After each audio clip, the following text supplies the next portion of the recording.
Le Seigneur soit avec vous.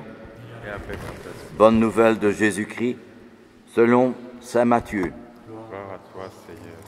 En ce temps-là, Jésus disait à ses disciples, « Vous avez appris qu'il a été dit, œil pour œil, dent pour dent.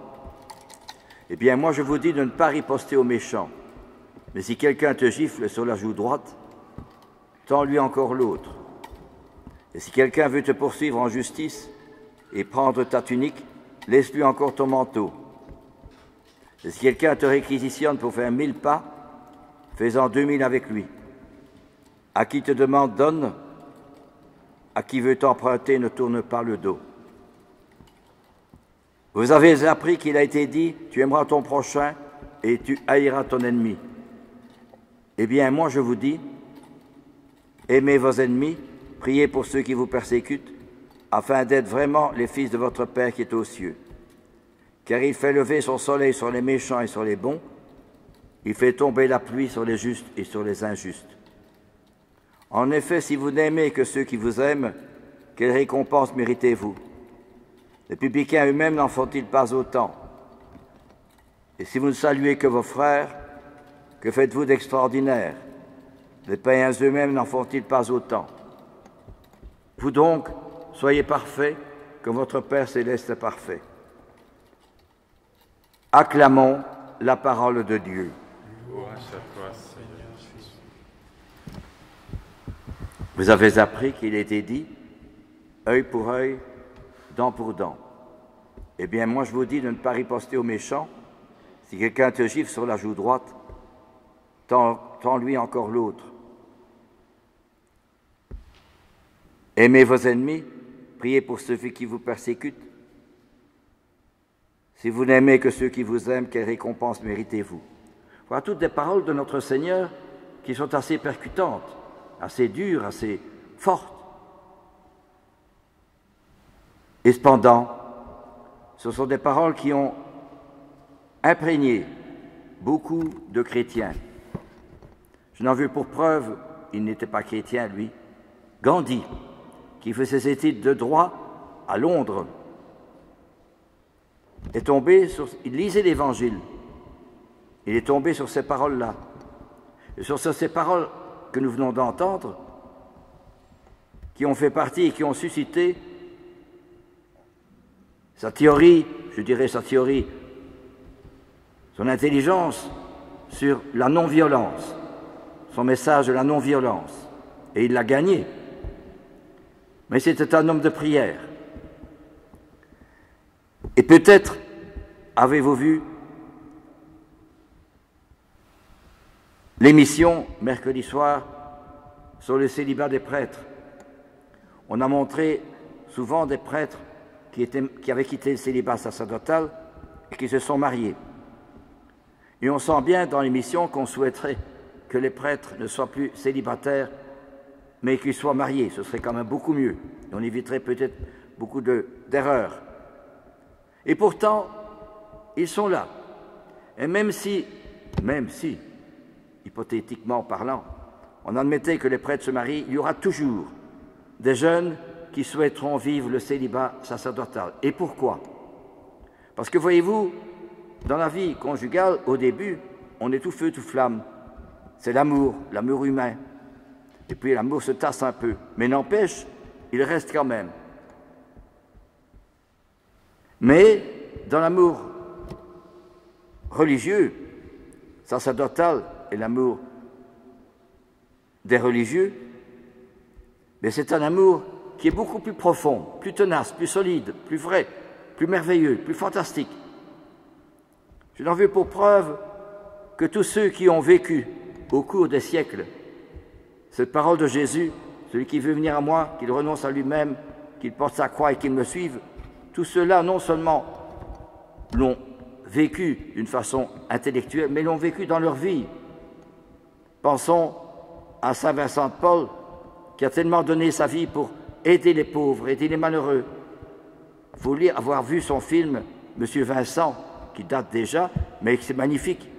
On voit Vincent de Paul vraiment aller voir les pauvres, aller voir les petits, les humbles, ou bien Mère Teresa, qui est toute seule au début, allait voir tous les pauvres qui étaient dans les rues de Calcutta, toute seule, il faut le faire, et qui passait au moins 1 heure par jour devant le Saint-Sacrement pour trouver la force, le courage, l'énergie et l'intelligence pour accueillir tous ces pauvres.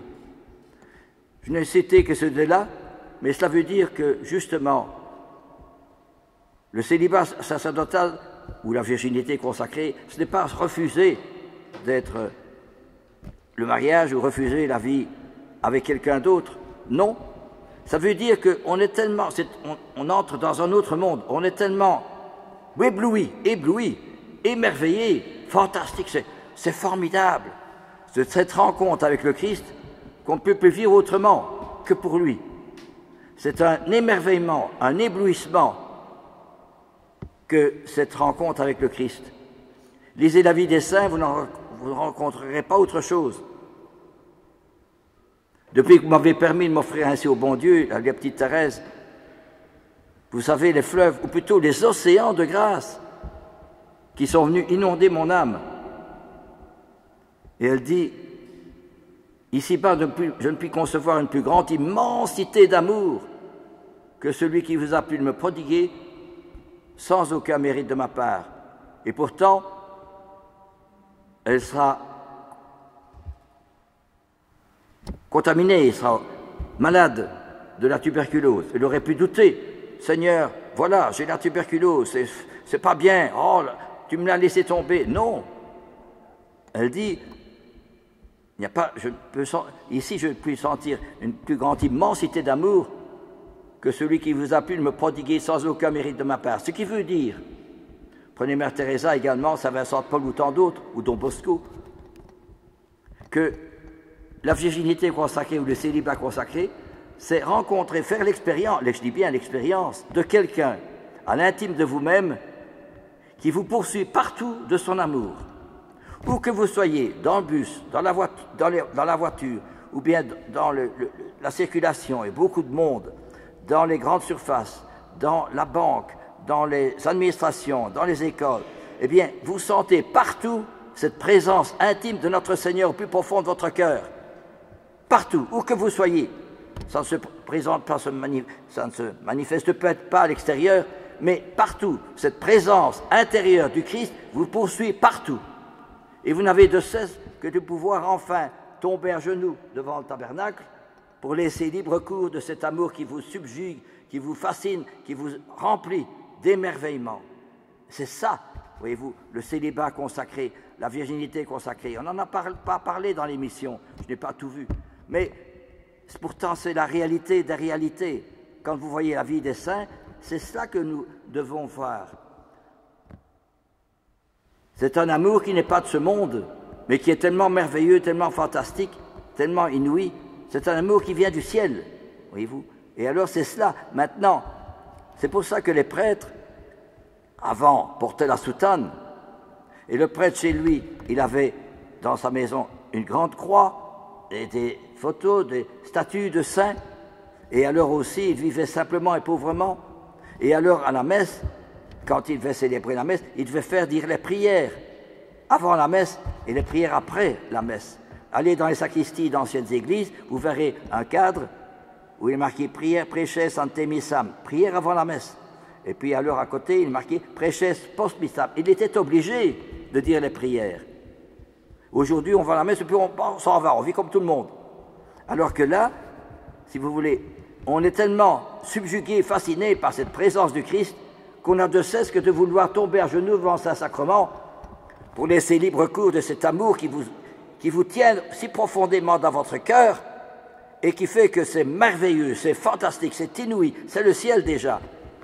Mais ça, évidemment, on n'en parle pas parce qu'il n'y a plus assez de croyants qui font cette expérience de la présence merveilleuse, fantastique, inouïe, extraordinaire du Christ à l'intime de notre cœur et qui fait que nous avons soif de vivre comme lui. Prenez un Charles de Foucauld qui a été mis à la porte de l'armée pour inconduite notoire. Il n'obéissait pas, il buvait, etc. Enfin, il avait une conduite vraiment indigne. Eh bien, après sa conversion, eh bien, il vivait très pauvrement. Et il faisait à la cesse tous les jours. Il mangeait très pauvrement également, voyez-vous. Eh bien, et il faisait des heures d'adoration devant sa sacrement. Et il s'occupait des pauvres, surtout des pauvres qui ne se rendaient pas compte du sacrifice qu'il faisait pour eux. Eh bien, il était transfiguré.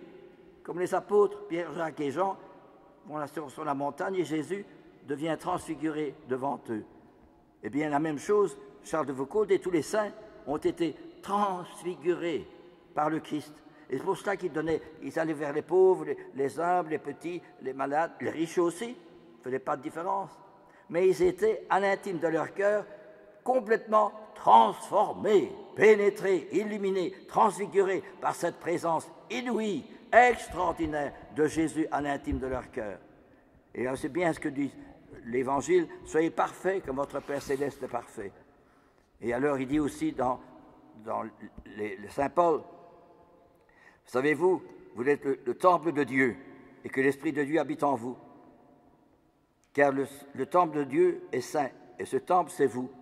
Extraordinaire. Vous êtes au Christ et le Christ est à Dieu. Et la première lecture, tu ne te vengeras pas, tu ne garderas aucune rancune contre les fils de ton peuple, tu aimeras ton prochain comme toi-même. Je suis le Seigneur. Soyez saints car moi, Seigneur votre Dieu, je suis saint. Tous les saints l'ont vécu, hein. Ils en ont été pénétrés, illuminés, transfigurés. Voyez-vous. Et si aujourd'hui, il n'y a plus beaucoup de prêtres, eh bien, c'est de notre faute. Je me mets dedans, hein, parce que nous ne prions pas assez. Nous ne croyons pas assez dans la prière que Jésus vient toucher mon cœur. Il vient toucher mon âme. Voyez-vous. Et il me transforme. Pourquoi? Parce que le but de la prière, le but de la Sainte Messe, c'est que le Christ a soif d'avoir d'autres apôtres comme lui, d'avoir d'autres icônes comme lui, d'avoir d'autres âmes qui brûlent de son amour comme lui. Comprenez cela. C'est ça la Sainte Messe. Alors ne vous étonnez pas si il y a eu des saints au cours de l'Église et des chrétiens qui étaient restés 1 heure, 2 heures devant Saint-Sacrement et ils étaient transfigurés, fascinés, illuminés, transfigurés par la présence du Christ. Voyez-vous. Et ils avaient soif de vivre comme Jésus, hein, dans la pauvreté, l'humilité, le sacrifice, le don de soi. Et ils y trouvaient leur joie. Tandis que nous cherchons l'abondance, le plaisir, l'amusement, les vacances, les voitures, sortir, vacances. Vous comprenez? Ce n'est pas une critique ceci, mais c'est-à-dire qu'eux, ils étaient tellement fascinés par le Christ qu'ils vivaient déjà du ciel. Hein. C'est ce qui a fait qu'un père Cole a pris la place d'un autre dans le bunker de la faim et de la soif. Il s'est dit, je vais pas changer le camp, je ne vais pas faire ça, je vais passer à la télévision, mais non. Il l'a fait parce que son cœur était rempli de l'amour du bon Dieu. Parce qu'il avait vu la Sainte Vierge quand il avait 11-12 ans. Et la Sainte Vierge lui avait montré 2 couronnes, la couronne blanche et la couronne rouge. Et il a dit à la Sainte Vierge, je prends les 2. La couronne blanche, c'est la chasteté, et la couronne rouge, c'est le martyre. Il savait qu'il allait donner sa vie, mais dans une situation extraordinaire, dure, difficile. C'est fort de mourir, surtout dans un camp de concentration, de mourir à la place d'un autre, de faim et de soif. Il faut le faire. Hein. Ça veut dire que le père Cole était fasciné par le Christ. Peut-être qu'il ne sentait rien, parce que quand c'est comme ça, on ne sent pas toujours le bon Dieu. Le bon Dieu le permet, pour que nous puissions ainsi mieux l'aimer encore, ne rien sentir, parce que c'est pour lui. Voyez-vous. C'est cela que nous... Et cela, lors de cette émission, je ne critique pas, il ne s'agit pas de critiquer qui que ce soit, il faut avoir du respect pour tout le monde, mais je crois qu'on a oublié cette réalité-là, cette expérience-là, qui est magnifique, qui est merveilleuse, qui est fantastique, qui est la base de l'Église, qui est le ciment de l'Église. Amen, alléluia.